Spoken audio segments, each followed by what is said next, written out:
Jake, we're talking week 9 college football best bets. We're starting with home teams. Last week we did underdogs and we did favorites. My record was 2-6, not my best showing. You went 4-5. Overall, we're still plus 9. We're at plus 11 units, so you can still trust us for the most part. How did you feel about your picks from last week? 4-5, not my best week, not my worst week. And it's one of those where you take your lumps and move on. It is what it is. And we're move on to a 6-0 week this week. That's the hope. It starts off with Utah, who was able to cover for you last week. I took USC. That didn't work out the best. But how are you feeling this week now that they're back at home? Yeah, rode Utah last week on the road. We knew USC's defense was Swiss cheese, and it proved to be exactly that. I wasn't expecting Utah to get the dub, but hey, they came through, and USC is going through it right now. I mean, you see people talking about Lincoln Riley as if he's worse than Clay Helton, which is just sacrilegious speak right there. But I like Utah in this spot again because Utah knows exactly who they are as a team. They're a team that plays really hard-nosed, tough defense. They got Bryson Barnes there at quarterback. We've been calling him a backup all year. Cam Rising officially done for the year. We kind of talked about that in some previous episodes, the fact that it's been this long. He was rumored for week 1. Never happened. He's done for the year, so Barnes, the new starter, he's played pretty well. He doesn't make mistakes is the big thing. Utah only has 4 turnovers on this entire season. They take care of the ball, and they play good defense. Oregon, very solid team. I think this is going to be a really competitive game. But when you have a solid defense, you're at home at night, getting 6.5 points, and you don't make turnovers, I think it's going to be a lower scoring game that I'm happy to scoop all the points I can. So I'm riding Utah here in the spot. Well, this one's not at night. It's going to be a day game, but I think I still agree with you. I made the mistake of fading these guys last week, but they've got a top 15 defense. They held Baylor, Florida, UCLA, and I think Cal to 14 points or less. The run D only gives up an average of 80 yards a game, and they're going to be good enough to slow down Oregon, who ranks in the top 10 in rushing offense. And think about this. In the last 3 meetings, Utah's either won it outright or they kept it within 3. So like you, I'm going to take the home team and take the points because I think they could win this one outright. Next is Purdue at Nebraska. Nebraska has to give 2.5 points. And I'm a Nebraska fan, but they are in a funny spot here. They're on a 2-game win streak, but Vegas actually thinks Purdue's better on a neutral field by a half point.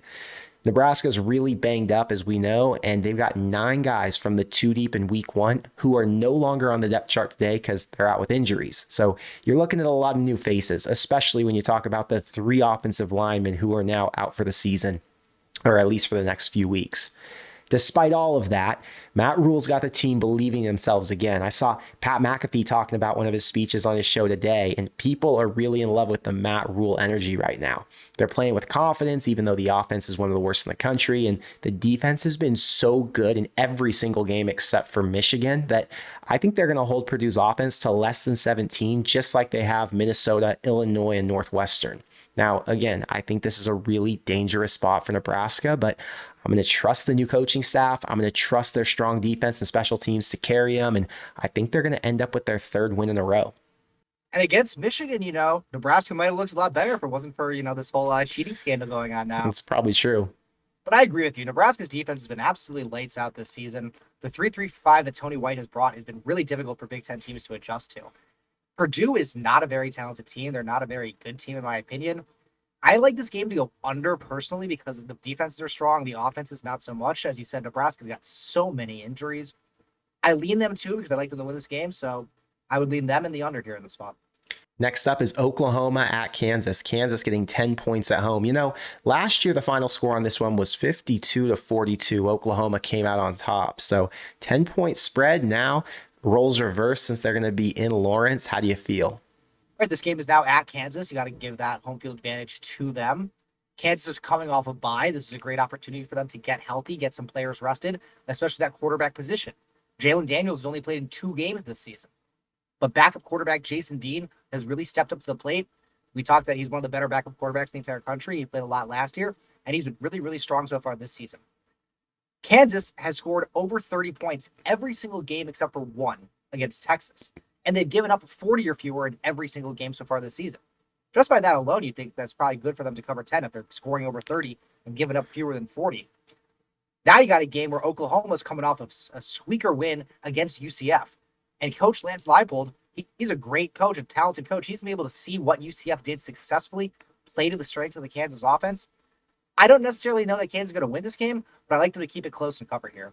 Yeah, how do you not like Kansas to cover 10 after they were in the same exact spot last year? But this year's team might actually be better. And like I said, they get that home field advantage. OU's defense lost some confidence last week against UCF, and now they've got to go on the road. So I honestly think this could be an upset alert spot. I'm not going to pick them to win outright, but I'm going to ride plus 10 with you. Washington State at ASU. This line moved from 4.5 this morning all the way to 6 tonight. And this one's in Tempe. It's at night. They've lost 3 games in a row by 8 points or less, but you've got to consider they still have a top 40 defense nationally. Now, Washington State, on the other hand, they started off on a hot streak, going 4-0 with 2 top 25 wins over Wisconsin and Oregon State. But I just think 6 is too many here. I don't think ASU wins it, but I'm glad to take 6 points at home since Washington State's offense doesn't play all that well against good defenses. Arizona State is 4-0 against the spread since Pac-12 play started. They're 0-4 in those games, but they've been competitive. They looked way better against UFC than anyone thought. They looked pretty good against Colorado in a game that we had them plus 3.5. Wazoo looked decent last week in that game against Oregon. They were able to keep it within 20, which I guess is a win when they lost by almost 40 to Arizona the week before. But I'm just not a huge believer in what Wazoo's playing right now. I think that they're kind of on the downhill and Arizona State's on the uphill. So I agree with you. I like Arizona State in this spot a lot. I think this could be an upset alert here. We've got another Pac-12 game. Colorado's at UCLA. UCLA having to give 17 points, though. Yeah, that's a lot of points to give for UCLA. But if you look a little bit deeper, it's not that bad.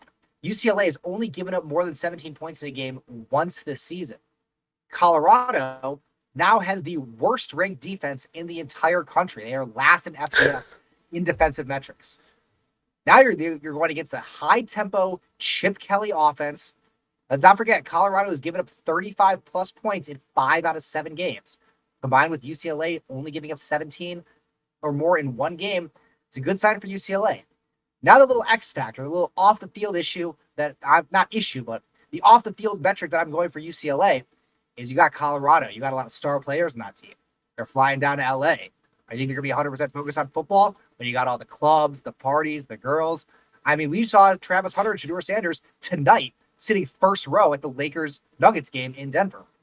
I'm not saying these guys are going to be completely distracted, but a lot of times when you play a team in LA beats you. So I'm taking UCLA minus 17 here. I think they roll against Colorado.